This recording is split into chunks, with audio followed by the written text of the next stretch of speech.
Adult Hitler. ఈ పేరు తెలియని వాళ్లు ఎవరు ఉంటారు? హిట్లర్ చేసిన మారణ హోమం అంతా ఇంత కాదు. అయితే హిట్లర్ చంపడానికి తుపాకులు బుల్లెట్లు సరిపోవట్లేదని ఒక్కసారిగా ఎక్కువ మందిని చంపడానికి మరొక మార్గాన్ని కనిపెట్టారు. Carbon monoxide gas.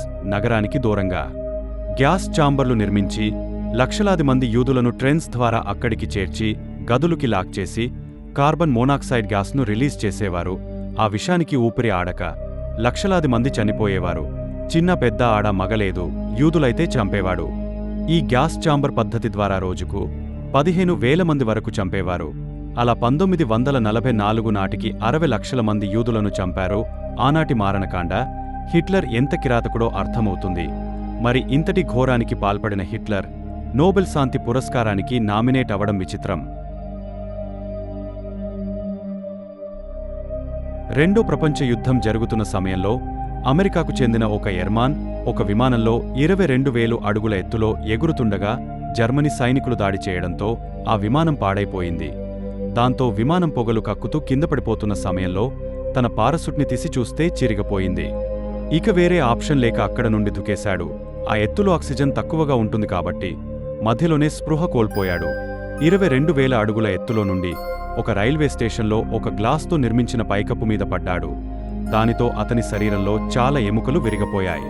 కళ్ళు, ముక్కు, ఊపిరితిత్తులు, కిడ్నీలు అన్నీ డ్యామేజ్ అయిపోయాయి.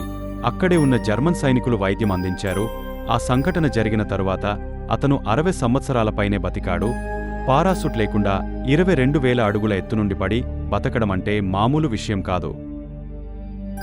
ఇక్కడ మీరు చూస్తున్న ఈ వ్యక్తి పేరు ప్రెట్టి బాయ్ప్లాయిడ్. అమెరికాలో ఎక్కువ మంది ఇష్టపడే దొంగ ఇతను. ఎందుకంటే 1920 సంవత్సరాలలో ఎన్నో బ్యాంకులో దొంగతనం చేశాడు. అయితే దొంగతనం చేసిన ప్రతి బ్యాంకులో ఎంతో మంది పేదల రుణపత్రాలను కాల్చేసేవాడు. దానితో చాలా మంది పేదలకు అప్పుల నుండి విముక్తి కలిగింది. అలా ఒక దొంగ అయింది కూడా ఆ రోజుల్లోనే ఎంతో మందికి రుణమాఫీ చేశాడు. అందుకే అతని అంత్యక్రియల్లో కొన్ని వేల మంది ప్రజలు పాల్గొని ఇతనికి సంతాపం తెలిపారు. 1915లో హంగేరియన్కి చెందిన ఒక సైనికుడికి మొదటి ప్రపంచ యుద్ధంలో తలకి బుల్లెట్ తగిలింది. డాక్టర్స్ కష్టపడి ఆపరేషన్ చేసి బుల్లెట్ తీసేశారు. కానీ ఇక్కడ విచిత్రం ఏమిటంటే ఆపరేషన్ తర్వాత జీవితంలో మళ్లీ అతను నిద్రపోలేదు. అలా 1955 వరకు 40 సంవత్సరాలు నిద్రపోకుండా తన జీవితం గడిపాడు. దీనికి కారణం బుల్లెట్ మెదడులోని ఫ్రంటలోబుని గాయపరచడమే కారణమని పరిశోధనల్లో తేలింది. సెప్టెంబర్ 11, 2001 ప్రపంచం ఎప్పటికీ మరిచిపోలేదు. మార్నింగ్ 8:46 87 మంది ఉన్న విమానం ట్విన్ టవర్స్లోని నార్త్ టవర్ని ఢీకొట్టింది. కొన్ని వేల మంది ప్రాణాలు కోల్పోయారు. ఆ దాడిలో ఒక బిగ్గెస్ట్ స్టార్ ప్రాణాలు కూడా పోయేవి. కాని తను నిద్రలేవకపోవటం వల్ల ప్రాణాలు కాపాడుకున్నాడు. ఆ స్టార్ ఎవరో కాదు, మైఖేల్ జాక్సన్. అవును, ఆ రోజు మైఖేల్ జాక్సన్కి అందులో ఒక మీటింగ్ ఉంది. మార్నింగ్ వెళ్ళాలి కాని తను ఉదయం లేవకపోవటంతో వెళ్లలేకపోయాడు. తను నిద్రలేచేసరికి ఈ దాడి జరిగింది.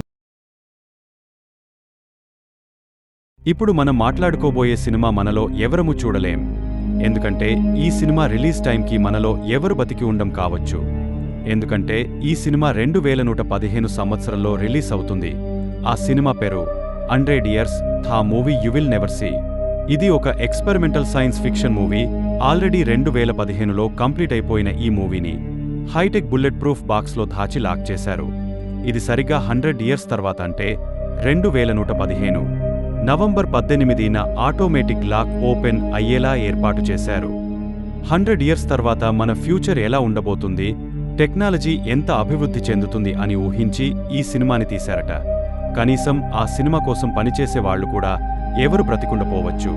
ఈ సినిమా టీజర్ యూట్యూబ్లో ఉంది, చూడండి.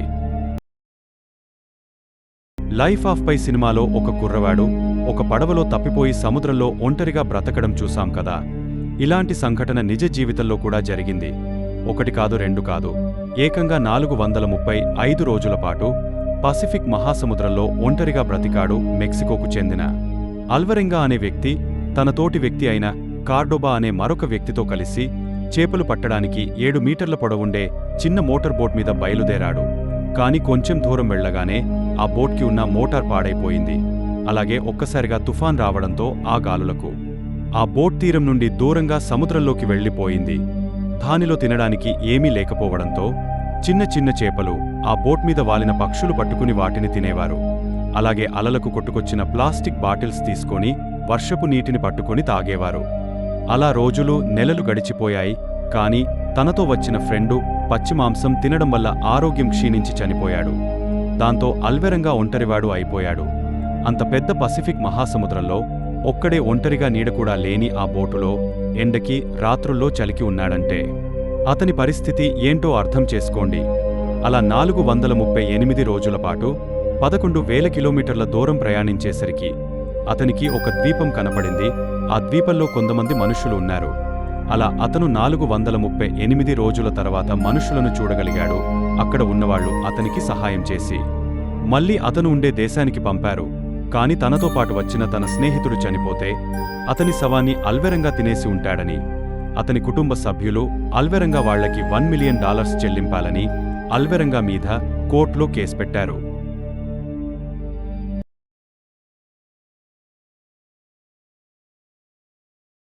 ఆస్ట్రేలియా అడవిలో జింపీ జింపీ అనే ఒక మొక్క ఉంది.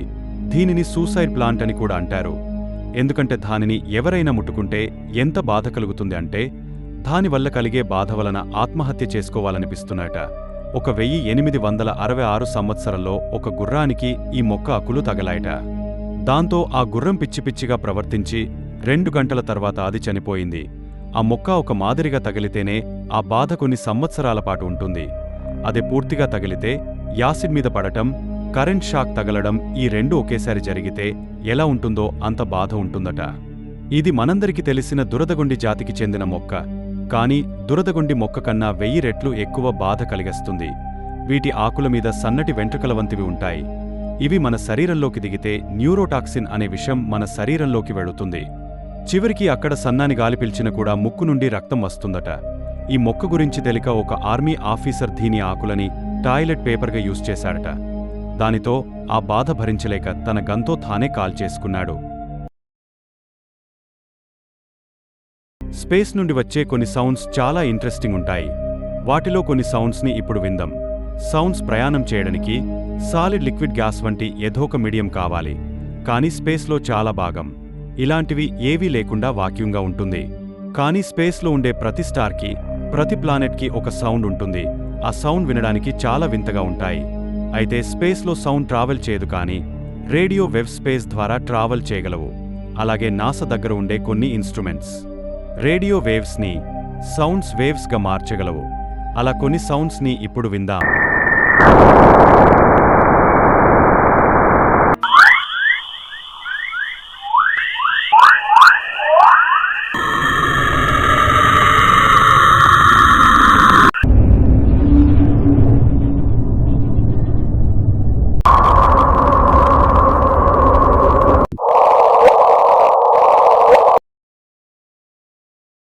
ఇంగ్లాండ్లో 320 సంవత్సరాల నాటి పురాతనమైన బ్యాంక్ ఆఫ్ ఇంగ్లాండ్ అనే ఇంగ్లాండ్ సెంట్రల్ బ్యాంక్ ఉంది. దాని లోపల బంగారాన్ని నిలువ చేసే ఒక ఖజానా ఉంది. 8,73,000 కోట్ల రూపాయల విలువ చేసే 40,000 బంగారు కడ్డీలు ఉన్నాయి.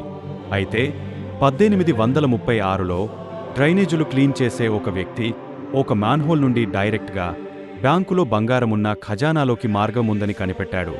తర్వాత ఇదే విషయం ఒక లెటర్ మీద రాసి ఆ బ్యాంకు డైరెక్టర్లకి పంపాడు. అంతేకాకుండా ఇంకొక గంటలో ఆ ఖజానాలో కలుసుకుందామని అక్కడికి రమ్మని ఆ లెటర్లో రాశాడు. చెప్పినట్టుగానే ఇతను ఆ డ్రైనేజీ మార్గంగానే వెళ్లి అధికారులను కలుసుకున్నాడు.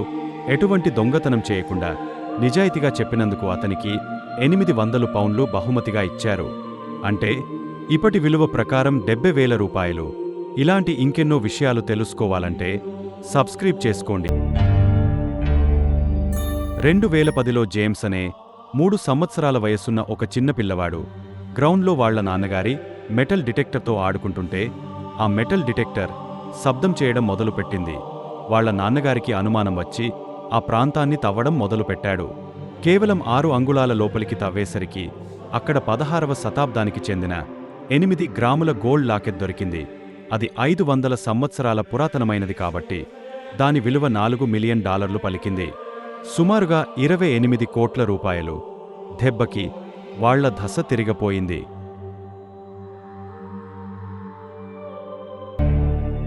మీలో ఎవరైనా స్పేస్లో తిరిగే శాటిలైట్ను చూడాలనుకుంటున్నారా? అయితే ఎటువంటి టెలిస్కోప్ లేకుండా చూసేవి కొన్నున్నాయి. వాటిలో ఇంటర్నేషనల్ స్పేస్ స్టేషన్. ఇది భూమికి 400 కిలోమీటర్ల ఎత్తులో గంటకు 28,000 కిలోమీటర్ల వేగంతో ప్రయాణిస్తుంది. ఇది వెళుతున్నప్పుడు నైట్ టైం నక్షత్రము వెళుతున్నట్లుగా చిన్నగా కనిపిస్తోంది. కాని మనమున్న ప్రాంతానికి వస్తుందని మనకెలా తెలుస్తుంది? దానికోసం నాసా స్పాట్ ద స్టేషన్ అని వెబ్సైట్ ఉంది.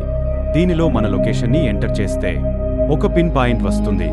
దానిమీద క్లిక్ చేస్తే వ్యూ సైటింగ్ ఆపర్చునిటీస్ మీద క్లిక్ చేస్తే ఏ డేట్కి ఏ టైంకి మనమున్న ప్లేస్ పై నుండి ఇంటర్నేషనల్ స్పేస్ స్టేషన్ వెళ్తుంది. అది ఎంతసేపు మనకు కనిపిస్తుంది, ఇలా పూర్తి వివరాలుంటాయి. స్పేస్ మీద ఆసక్తి ఉంటే ఇంటర్నేషనల్ స్పేస్ స్టేషన్ని చూడాలనుకునేవారు ఒకసారి ట్రై చేయండి.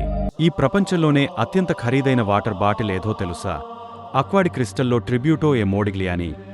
ఫిజీ మరియు ఫ్రాన్స్ దేశంలోని సహజ నీటి బుగ్గల్లోని నీటి నుండి వచ్చిన నీటిని మరియు కరిగిన మంచు నుండి సేకరించిన స్వచ్ఛమైన నీటిని కలిపి ఈ బాటిల్లో నింపుతారు. ఈ 2 దేశాలు కూడా భూమికి చెరొక వైపు ఉన్నాయి.